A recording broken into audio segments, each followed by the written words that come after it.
그날 밤 보지 말아야 할 것을 보고 말았습니다. 겁쟁이 사냥꾼 만석, 토끼 한 마리 못 잡고 쥐만 봐도 기절초풍하는 동네 바보였습니다. 그런 그에게 양반집 교수 서은이 청혼을 합니다. 탐관오리의 첩이 되느니 차라리 천하의 겁쟁이와 결혼하겠다고요. 하지만 이상합니다. 도끼질 한 번에 아름드리 나무가 두부처럼 잘려나가고 눈도 감지 않고 날아가는 파리를 젓가락으로 낚아챕니다. 그리고 위기의 순간 남편의 지팡이에서 번쩍이는 백설 같은 거미 모습을 드러내는데 나는 선대왕을 호위하던 내금위장 이겸이다.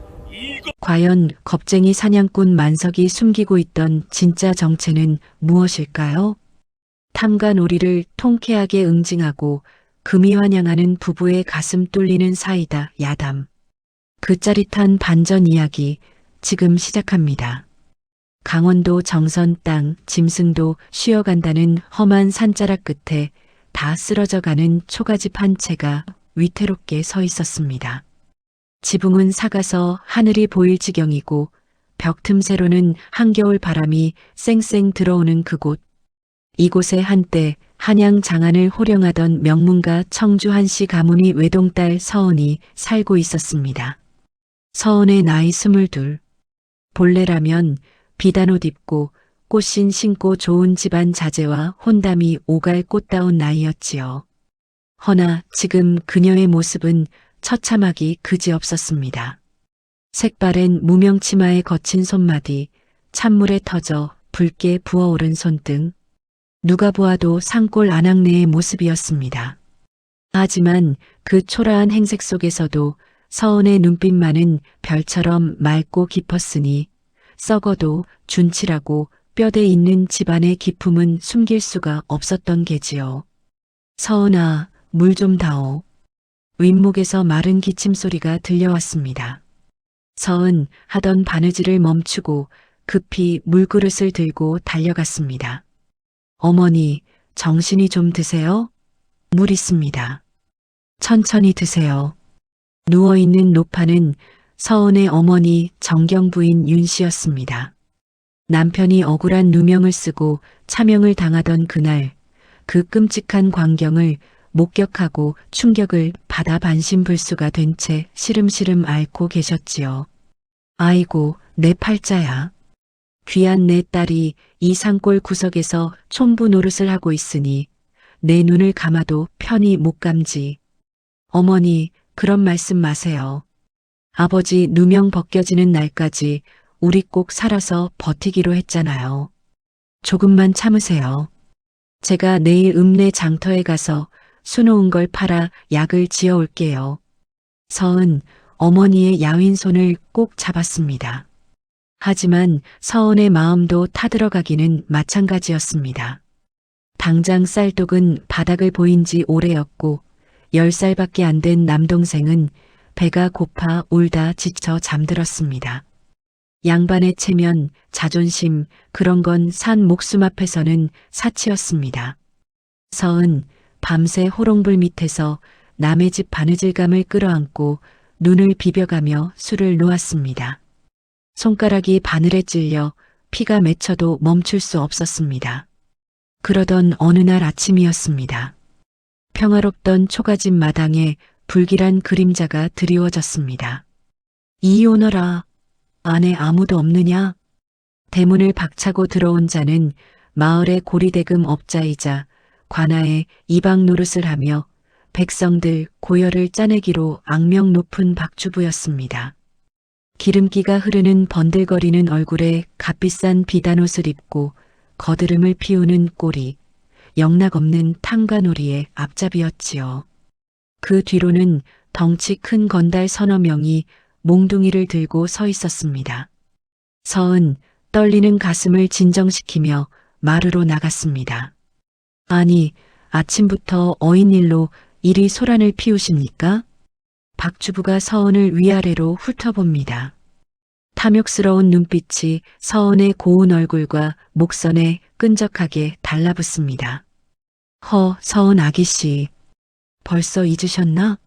오늘이 무슨 날인지. 에잇, 잔내 못 친 약값이다. 동생 쌀값이다 해서 빌려간 돈이 원금에 이자까지 합쳐 벌써 은 한 냥이 넘었소.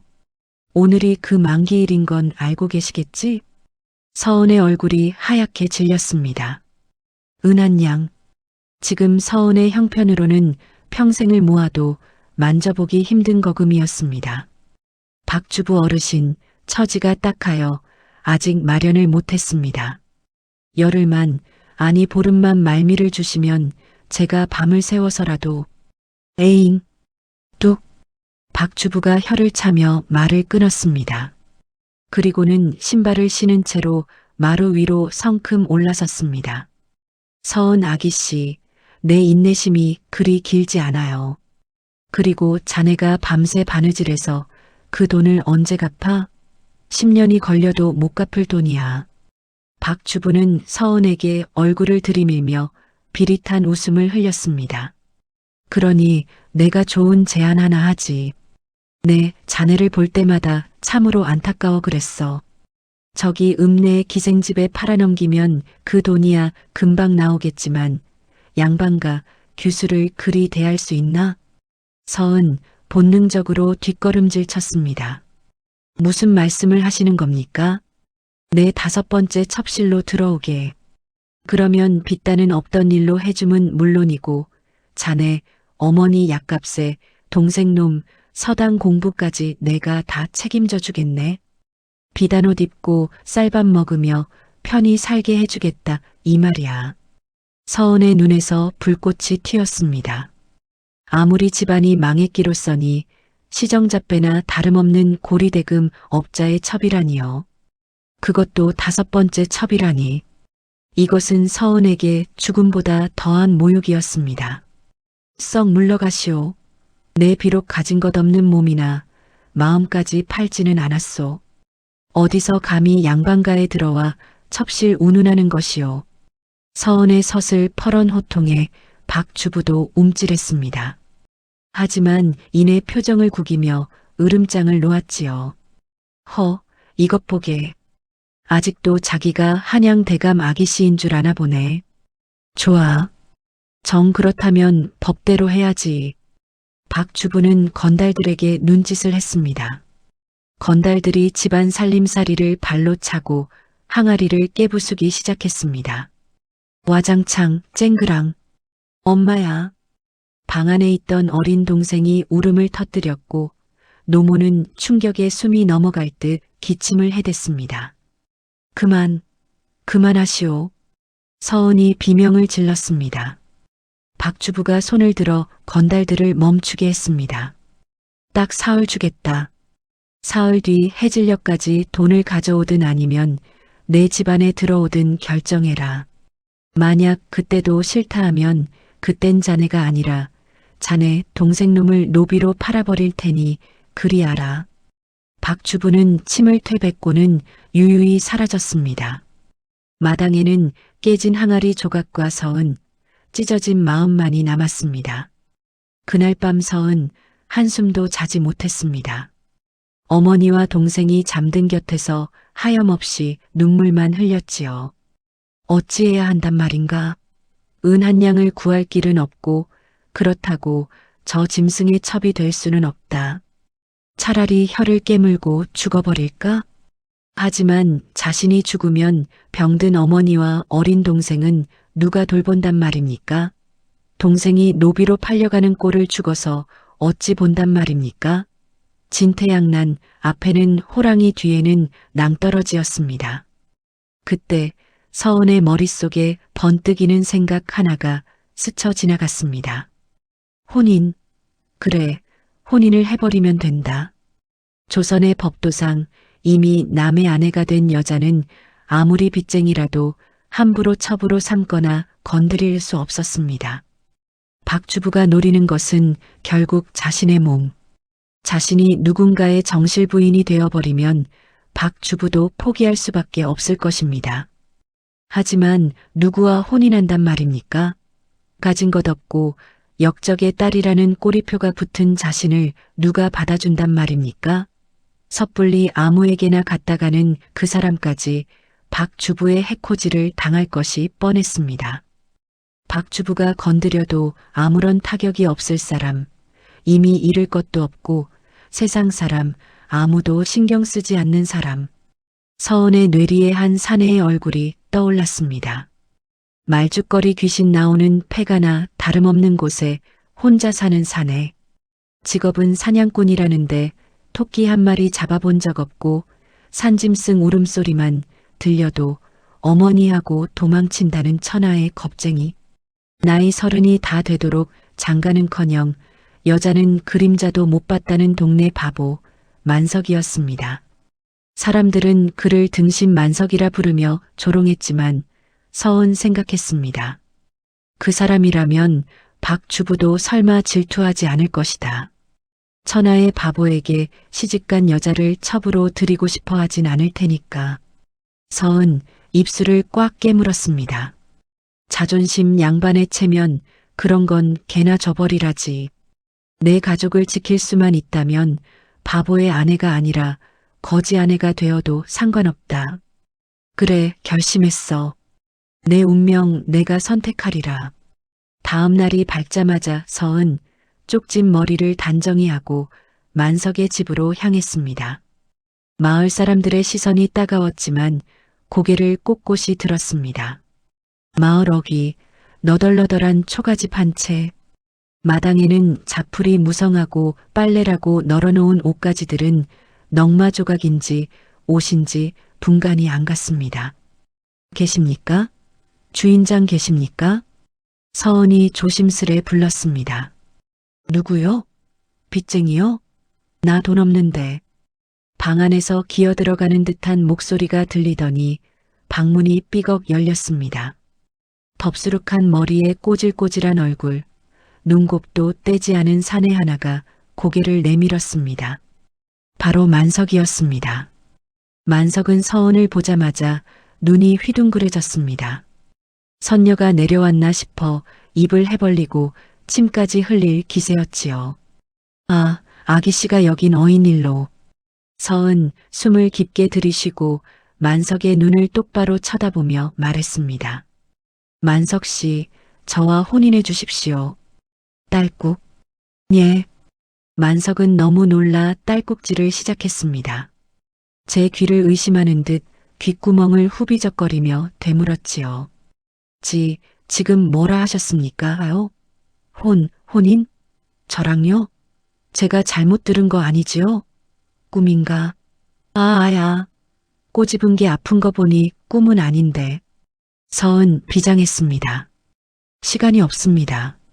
당장 오늘 식을 올려야 합니다. 물 한 그릇만 떠놓고라도 좋습니다. 제 남편이 되어 주십시오. 대신 제가 평생 풍기지 않고 지아비로 섬기겠습니다. 만석은 어안이 벙벙했습니다. 동네 아이들도 돌을 던지며 놀리는 자신에게 저 고고한 양반댁 아기씨가 청혼이라니. 저는 가진 것도 없고 쥐보다도 없고 사냥꾼인데 활도 잘 못 쏘고 밤에는 무서워서 불도 못 끄고 자는데. 만석이 쭈뼛거리며 뒷머리를 극적였습니다. 그 모습이 어찌나 한심하고 모자라 보이던지 서은 속으로 깊은 한숨을 삼켰습니다. 아, 내가 정말 이 사내와 평생을 살아야 한단 말인가. 하지만 주사위는 던져졌습니다. 괜찮습니다. 사지육신 멀쩡하면 됐습니다. 받아주시겠습니까? 마시겠습니까? 서은의 기세에 눌린 만석은 얼떨결에 고개를 끄덕이고 말았습니다. 아, 예. 저야 아기씨가 와주시면 감지덕지. 굽신굽신. 이렇게 해서 마을을 발칵 뒤집어 놓은 기상천외한 혼사가 결정되었습니다. 몰락했지만 뼈대 있는 가문의 규수와 마을 제일가는 겁쟁이 바보 사냥꾼의 결합. 과연 이 불안하기 짝이 없는 부부의 앞날에는 어떤 일들이 기다리고 있을까요? 그날 오후 만석에 찌그러져가는 초가집 마당에서 초라한 혼례가 치러졌습니다. 말이 혼례지상 위에 떠놓은 정화수 한 그릇이 전부였습니다. 재미난 구경거리 났다고 몰려온 동네 아이들과 혀를 차며 구경하는 마을 안악들 뿐이었지요. 일배 마을 최고령 촌장님이 떨떠름한 목소리로 진행을 보는데 불청객이 들이닥쳤습니다. 어이구, 경사났네, 경사났어. 우리 서은 아기씨가 드디어 짝을 찾으셨구만. 박 주부였습니다. 그는 뒷짐지고 들어와 비아냥거리기 시작했지요. 내 5번째 첩자리는 마다하더니 기껏 고른 서방이 천하의 겁쟁이 만석이라. 허허, 양반댁 안목이 참으로 독특하십니다. 그려. 그때였습니다. 신랑 만석이 박 주부의 고함 소리에 놀라 그만 히익 사람 살려 하며 신부 서은의 치마폭 뒤로 숨어버리는 게 아니겠습니까? 덩치는 산만한 사내가 여인 뒤에 숨어 벌벌 떠는 꼴이라니. 구경하던 사람들이 킥킥대고 웃음을 터뜨렸습니다. 서은 치욕스러움에 입술을 깨물어 피가 맺힐 지경이었지만 꼿꼿하게 고개를 들고 박주부를 쏘아보았습니다. 박주부, 이제 남의 혼례식까지 와서 행패를 부리시오? 나는 이제 엄연한 출가인이요. 당신이 함부로 대할 사람이 아니란 말이요.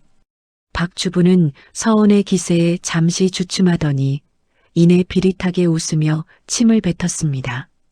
흥, 그래, 저 등신 데리고 잘 살아보시게. 굶어 죽으나 맞아 죽으나 매한가지일 테니. 박주부가 돌아가고 서은 눈물을 삼키며 만석과 맞절을 올렸습니다. 그렇게 두 사람은 부부가 되었습니다. 첫날 밤 뭐 로맨스고 뭐고 기대도 안 했습니다만 만석은 베개에 머리를 대자마자 천둥 같은 코를 골며 골아떨어졌습니다. 서은 잠든 남편의 얼굴을 내려다보았습니다. 입가에는 침자국이 흐르고 해벌린 입은 다물 줄을 모릅니다. 하? 내가 호랑이를 피하려다 똥통에 빠진 건 아닐까? 깊은 한숨이 절로 나왔지요. 다음 날부터 시작된 신혼생활은 그야말로 생지옥이었습니다. 명색이 사냥꾼이니 고기라도 잡아오겠거니 했는데 웬걸요? 서방님, 오늘은 사냥 안 나가십니까? 아, 그게 오늘 일진이 안 좋아서 산신령님이 노하실까봐. 만석은 해가 중천에 뜰 때까지 이불 속에서 꿈틀거렸습니다. 억지로 등 떠밀려 산에 가면 더 가관입니다. 한 번은 만석이 헐레벌떡 뛰어내려오길래 멧돼지라도 만났나 했더니 부인, 저기 풀숲에서 눈이 시뻘건 괴물이 나를 노려봤소. 괴물이라니요? 가보니까 주먹만 한 들쥐 한 마리가 뒤뚱거리고 지나가고 있었습니다. 서방님, 저건 쥐입니다. 쥐? 아, 나는 쥐가 세상에서 제일 무섭소. 서은 복장이 터지다 못해 탈진할 지경이었습니다. 결국 가장이 되어 집안을 먹여 살리는 건 서은의 몫이었습니다. 그녀는 산에 올라 약초를 캐고 밤에는 삭바느질을 하며 겨우 입에 풀칠을 했습니다. 동네 사람들은 저 똑똑한 여자가 전생에 무슨 죄를 지어서 라며 혀를 찼지요. 그렇게 한 달이 지났을 무렵이었습니다.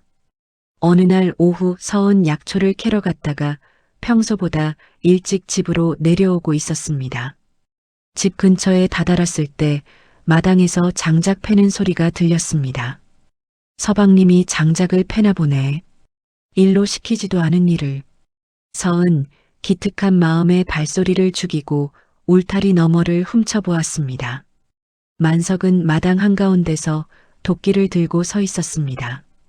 그런데 평소에 그 어우러한 모습이 아니었습니다. 그는 하품을 쩍 하더니 귀찮다는 듯이 한 손으로 도끼를 툭 던지듯 내리꽂았습니다. 툭?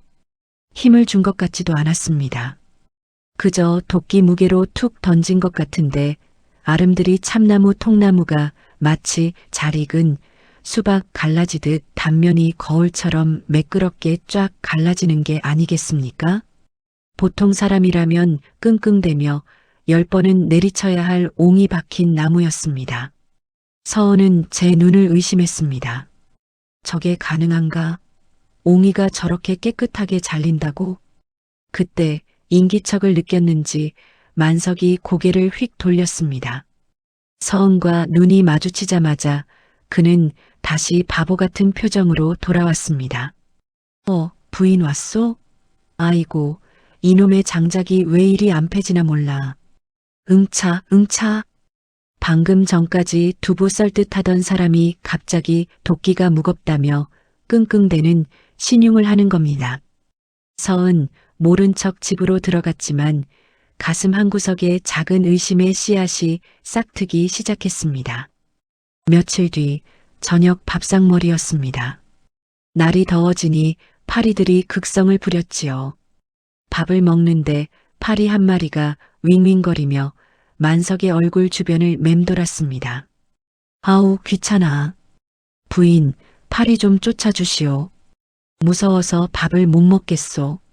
만석은 밥그릇을 끌어안고 엄살을 피웠습니다. 서은이 부채를 가지러 일어선 순간이었습니다. 만석은 멍하니 밥상을 보며 졸고 있는 듯 했는데 파리가 그의 콧등을 스치고 지나가려는 찰나 만석의 손에 들려있던 젓가락이 허공을 갈랐습니다. 너무 빨라 보이지도 않았습니다. 그 다음 순간 만석의 젓가락 끝에는 파리 한 마리가 정확하게 끼어 있었습니다. 서은 물을 따르다 말고 그 장면을 목격하고는 얼어붙었습니다. 서방님. 만석은 화들짝 놀라며 젓가락을 떨어뜨렸습니다. 파리가 바닥으로 톡 떨어졌지요. 내가 뭘 잡은겨? 아이고 깜짝이야. 파리네. 으악 더러워. 그는 호들갑을 떨며 뒤로 자빠지는 신용을 했습니다. 서방님, 방금 젓가락으로 파리를 잡지 않으셨습니까? 내가요? 에이, 설마요? 그냥 파리가 눈이 멀어서 젓가락에 와서 박은 거지요. 헤헤헤. 내가 운수가 좋나 봐요. 휴휴. 만석은 바보처럼 웃으며 침을 흘렸습니다. 하지만 서은 보았습니다. 젓가락을 던질 때 만석의 눈빛이 순간적으로 날카롭게 빛났던 것을요. 그날 밤 서은 잠든 만석의 손을 몰래 살펴보았습니다. 낮에는 흙투성이에 꼬질꼬질해 보였지만 자세히 보니 손바닥 안쪽에 굳은 살이 박혀 있었습니다. 그것은 괭이나 호미를 잡아서 생긴 농사꾼의 굳은 살이 아니었습니다. 어릴 적 무관이었던 외삼촌의 손에서 보았던 것과 똑같은 검을 오랫동안 쥐어온 사람만이 가진 검의 굳은 살이었습니다. 서은의 심장이 쿵쿵 뛰기 시작했습니다.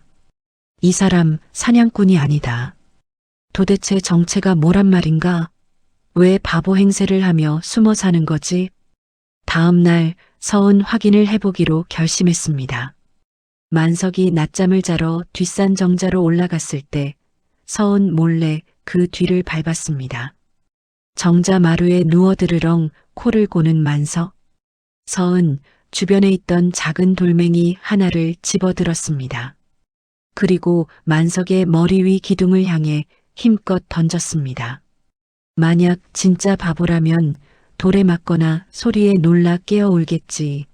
하지만 돌멩이가 만석의 이마에 닿기 직전 누워있던 만석이 눈도 뜨지 않은 채 고개를 아주 살짝 종이 한 장 차이로 쓱 까닥였습니다.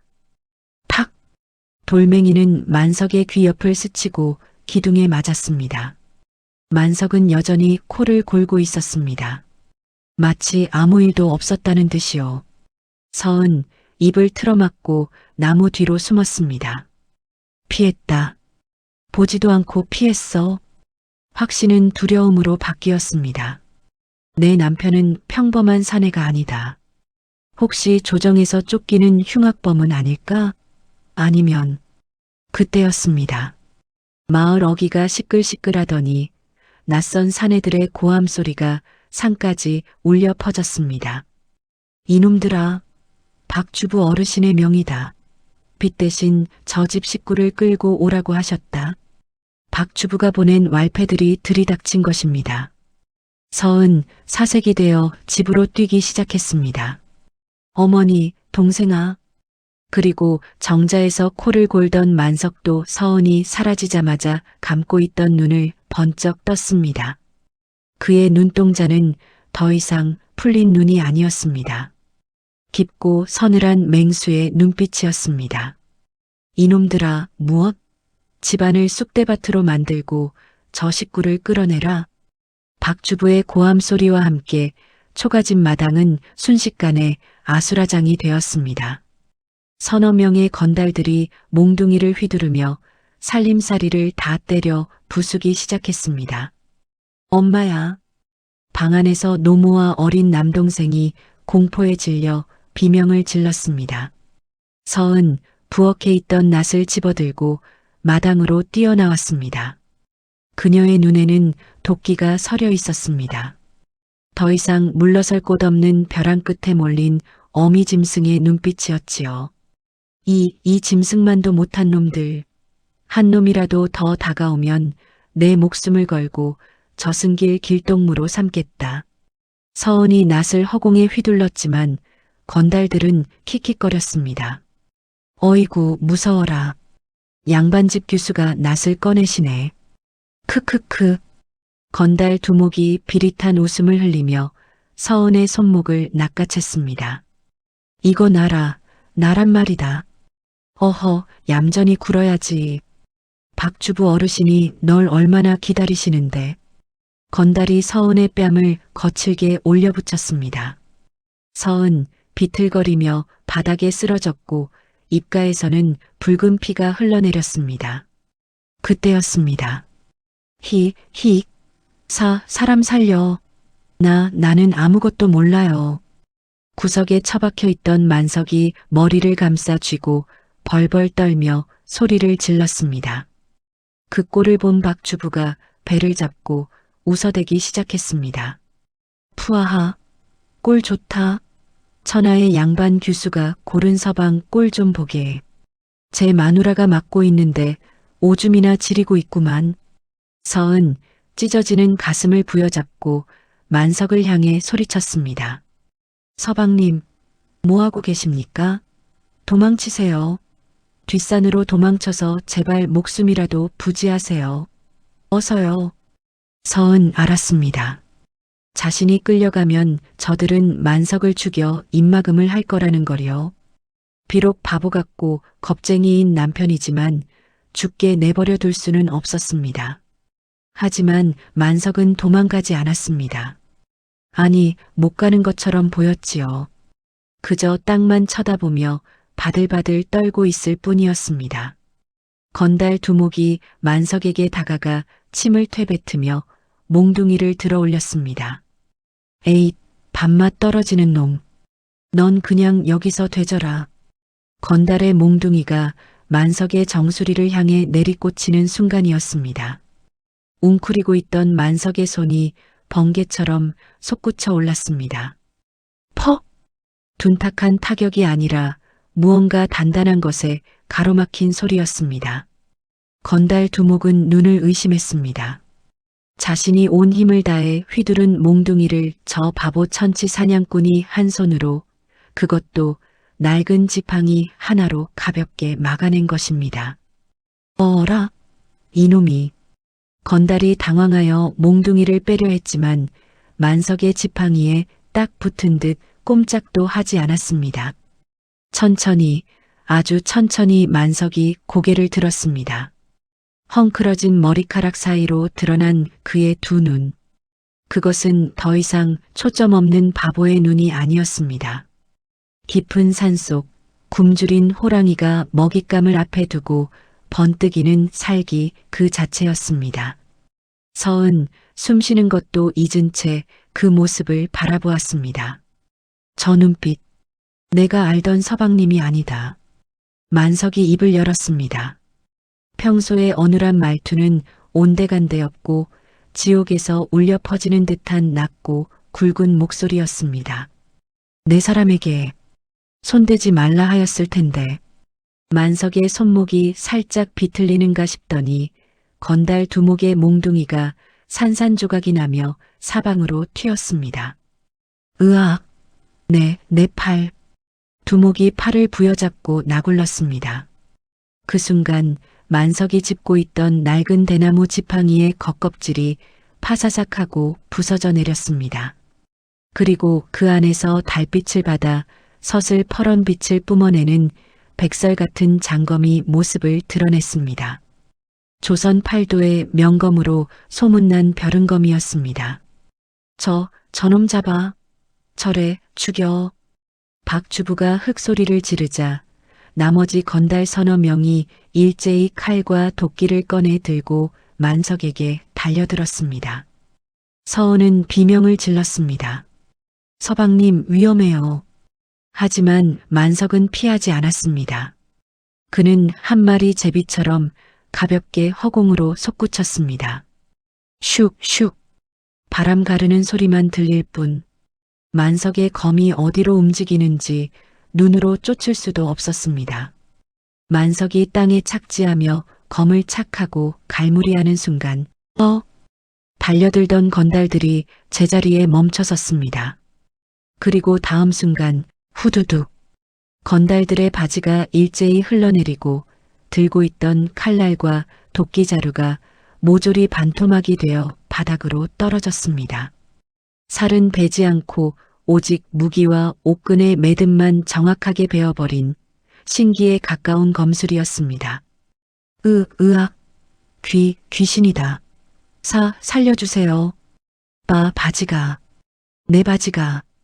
건달들은 혼비백산하여 아랫도리를 부여잡고 바닥을 기었습니다. 그 위풍당당하던 기세는 온데간데 없고 꼴사나운 모습만 남았지요. 만석은 천천히, 아주 천천히 박 주부를 향해 걸어갔습니다. 피 한 방울 묻지 않은 검끝이 박 주부의 목을 겨누었습니다. 박 주부는 다리가 풀려 주저앉고 말았습니다. 오줌을 지려 바지가 축축하게 젖어 들어갔습니다. 장군. 살려주시오. 내가 눈이 삐었지. 제발 목숨만. 만석은 차가운 목소리로 물었습니다. 내 놈 눈에는 내가 아직도 바보 천치 사냥꾼 만석이로 보이느냐? 아닙니다. 아니고 말고요. 천하제일 검객이십니다요. 잘 들어라. 나는 선대왕을 호위하던 내금이장 이겸이다. 내 놈이 감히 내 아내를 능욕하고 백성들의 고열을 짜는 죄, 내 오늘 이 검으로 단하겠다. 내금이장. 이겸? 박 주부는 그 이름을 듣자마자 까무러칠 뻔했습니다. 전설 속에서나 듣던 혼자서 오랑캐 100명을 베었다는 그 귀신 칼잡이가 바로 이 멍청한 만석이었다니. 상황은 정리되었습니다. 마당에는 신음하는 건달들과 기절한 박 주부만이 널브러져 있었지요.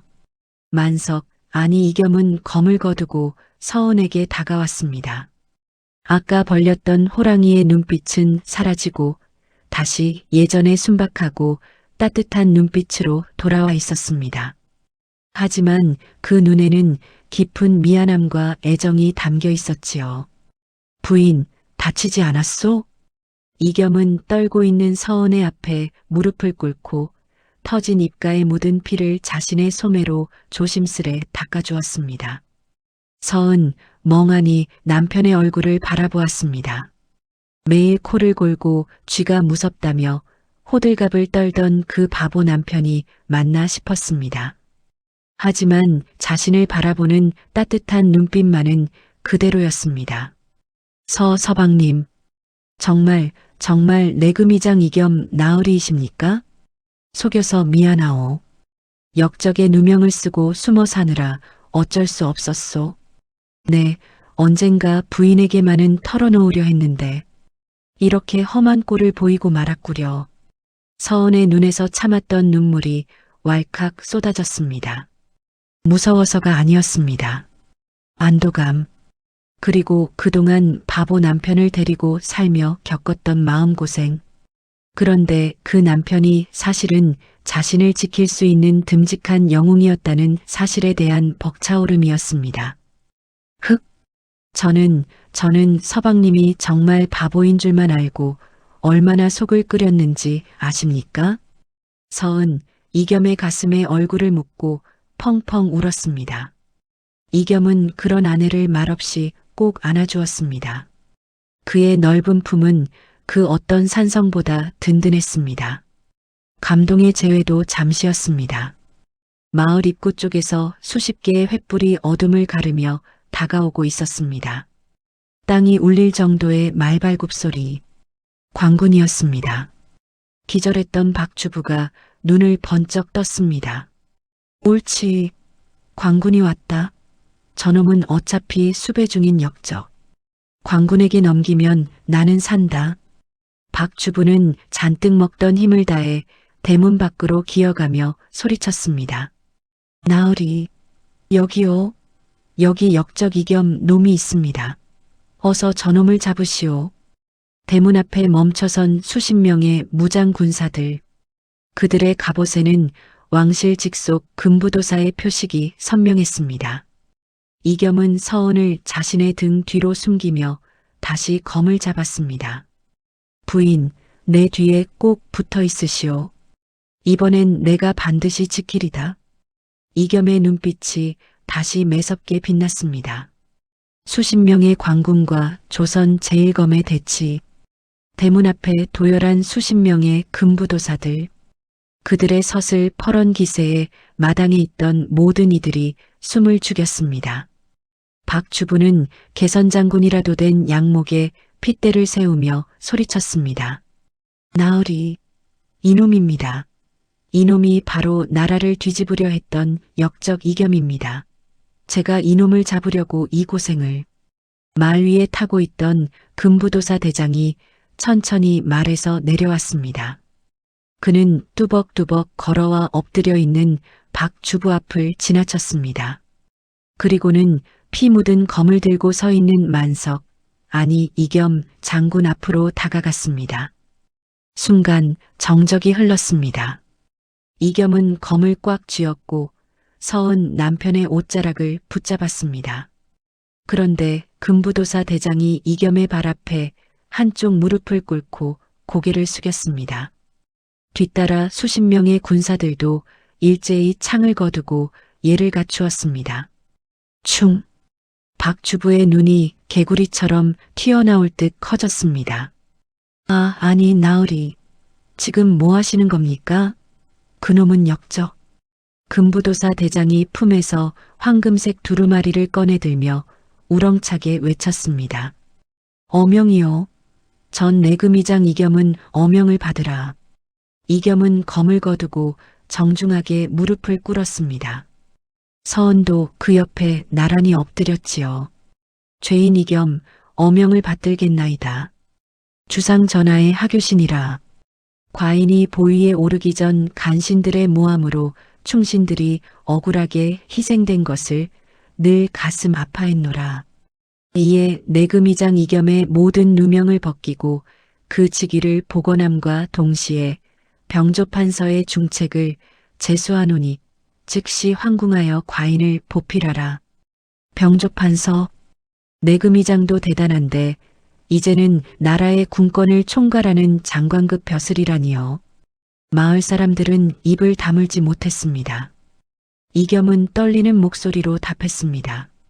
성은이 망극하옵니다. 서은의 눈에서도 하염없이 눈물이 흘러내렸습니다. 드디어 끝난 것입니다. 지옥 같던 도망자 생활도 가난도 멸시도. 상황 파악이 끝난 박주부는 그 자리에서 오줌을 지리며 기절초풍했습니다. 그는 이겸의 바짓가랑이를 붙잡고 빌기 시작했습니다. 아이고 판서 대감, 제가 죽을 죄를 지었습니다. 눈깔이 삐어서 대감님을 몰라 뵙고 제발 목숨만, 제가 가진 재산을 다 드리겠습니다요. 이겸은 차가운 눈으로 박주부를 내려다보았습니다. 재산? 내 놈이 백성들의 고열을 짜내어 모은 그 더러운 돈 말이냐? 이겸이 금부도사에게 눈짓을 했습니다. 여봐라. 이자는 양반의 신분으로 백성을 수탈하고 내 아내를 능욕하려 했으며 무고한 사람을 겁박한 중죄인이다. 당장 포박하여 의금부로 압송하라. 예. 군사들이 박 주부와 건달들을 굴비 엮듯 줄줄이 엮어 끌고 갔습니다. 아이고, 대감, 살려주십시오. 대감. 박 주부의 비명소리가 멀어지자 마을에는 다시 평화가 찾아왔습니다. 모든 것이 정리된 후 이겸은 서원을 일으켜 세웠습니다. 그의 손은 투박했지만 따뜻했습니다. 부인, 많이 놀라셨지요? 아니, 대감마님. 서은이 어쩔 줄 몰라 하자 이겸은 너털웃음을 터뜨리며 평소에 그 만석이 같은 미소를 지어 보였습니다. 어허, 둘만 있을 땐 예전처럼 만석이라 불러주시오. 나는 그 이름이 더 좋소. 당신을 만나게 해준 이름 아니오. 이겸은 품속에서 무언가를 꺼냈습니다. 꼬질꼬질한 보자기에 쌓인 물건. 풀어보니 붉은색 비단으로 만든 고운 꽃신 한 켤레였습니다. 장날에 읍내에 나갔다가 몰래 샀소. 당신이 집신 신고 고생하는 게 늘 마음에 걸려서 바보 행세하느라 제대로 선물도 못 주고 숨겨만 두었었는데 이제야 신겨주는구려. 서은 꽃신을 받아들고 오열했습니다. 빈손으로 온 게 아니었습니다. 산에서 약초를 캐고 나무를 해서 번 푼돈을 모아 아내의 꽃신을 샀던 것입니다. 겁쟁이 바보 연기 뒤에 숨겨진 남편의 깊은 사랑을 확인한 순간이었지요. 이겸은 서은을 마루에 앉히고 더러워진 집신을 벗긴 뒤 정성스레 꽃신을 신겨주었습니다. 딱 맞는구려. 이제부턴 이 꽃신 신고 비단길만 걸으시오. 며칠 뒤 마을 어기는 잔치 분위기였습니다. 한양으로 떠나는 이겸과 서은을 배웅하기 위해 온 동네 사람들이 몰려 나왔습니다. 개 중에는 예전에 만석을 등신이라고 놀렸던 사람들도 있었지요. 그들은 땅바닥에 코가 닿도록 엎드려 벌벌 떨었습니다. 대감마님, 죽여주십시오. 저희가 눈이 멀어서. 말 위에 올라탄 늠름한 모습의 이겸은 껄껄 웃으며 손을 저었습니다. 허허, 됐소. 자네들이 나를 바보라 놀려준 덕분에 간신들의 눈을 피할 수 있었으니 오히려 은인들이 내지 않고 한양 가서 포상금이나 두둑이 보내리다. 대인배다운 면모에 마을 사람들은 감동하여 만세를 불렀습니다. 만석이, 아니, 이겸 대감 만세, 서은 아기씨 만세. 화려한 내짝 가마에 안 서은은 가마 문을 열고 뒤를 돌아보았습니다. 비록 고생스러웠지만 평생의 반려자를 만난 소중한 추억이 깃든 초가집이 멀어지고 있었습니다. 그녀는 옆에 있던 노모와 동생의 손을 꼭 잡았습니다.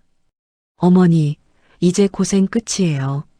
아버지의 누명도 벗겨질 것이고 우리 가족 다시 행복하게 살아요. 어머니도 동생도 그리고 서은도 행복한 눈물을 흘렸습니다. 따스한 봄 햇살 아래 금이 환영하는 행렬이 긴 줄을 지어 한양으로 향했습니다. 그 길가에는 이름 모를 들꽃들이 흐드러지게 피어 두 사람의 앞날을 축복해주는 듯 했습니다. 어떻습니까, 여러분? 토끼 한 마리 못 잡던 겁쟁이 사냥꾼이 사실은 나라를 구하는 영웅이었다니. 사람 일 참 모르는 거지요. 옛말에 범은 발톱을 숨긴다고 했습니다. 진짜 고수는 함부로 힘을 자랑하지 않고 때를 기다릴 줄 아는 법이지요.